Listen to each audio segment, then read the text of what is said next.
Hey, so one of the things that's happened in the past week is that Warren Buffett sold his all the stakes in the American Airlines and discussed it at his most recent meeting. And there are a couple of things that are interesting about this. Number one is that the headlines that came out of the meetings were all around him saying how much he believes in America. He never want to bet against America.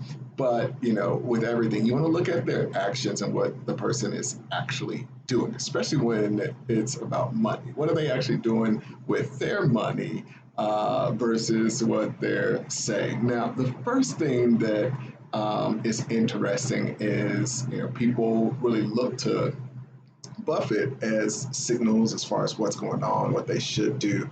And a lot of people went in and invested in the airlines based on Buffett's investment in a big way. And his ownership that he held despite some of the news that was going on. Now, when he decided to sell, he did that very quietly. And not just quietly, literally literally hit it.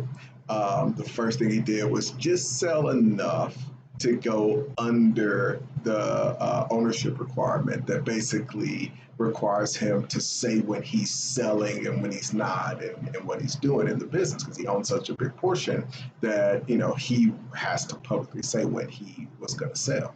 So he just sold enough at first is to go under that and announce that, okay, we still own this percentage. Then, once he was under the percentage where he was required to publicly state how much he sold or owned anymore, he got rid of everything. So that's, obviously, hey, he's an investor. He's trying to make money. That's the way things work. But I think it's another thing to really be doing the same thing overall, where he gave this signal with the airlines that he had a lot of faith, and then kind of behind closed doors sold his stake. And I think the same thing with when he's talking about the U.S. economy and how much he loves it and how much he never want to bet against it. But he's been sitting on a tremendous amount of dry powder, and it's interesting. I told you guys about going to the last Berkshire meeting, and the big question was, he's literally sitting on hundreds of billions of dollars, and when are we going to invest this and put this into something? And his big thing was, when the things get cheaper, we want to get this money put into the market. So it's very concerning that here we are. I mean, this is very, very cheap. And what does Warren do? He doesn't, not only does he not use any of, literally the biggest problem and what's weighing Berkshire down right now is the fact that there's just way too much cash and not enough money that's being invested.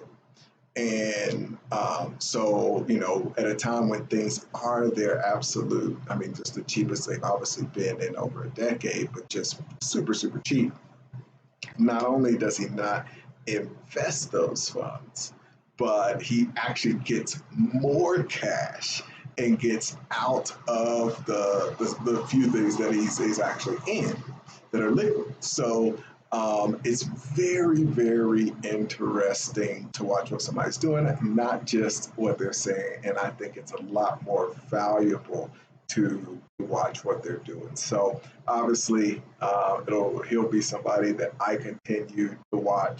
But again, not listening so much to what he's saying, because it's easy to go and say, "Oh, I believe in America." It's like, okay, you believe so much in America, you can't find one business that you want to take a portion of these over $100 billion and take an equity stake in, and in fact, you're getting out of the American businesses that you're in right now.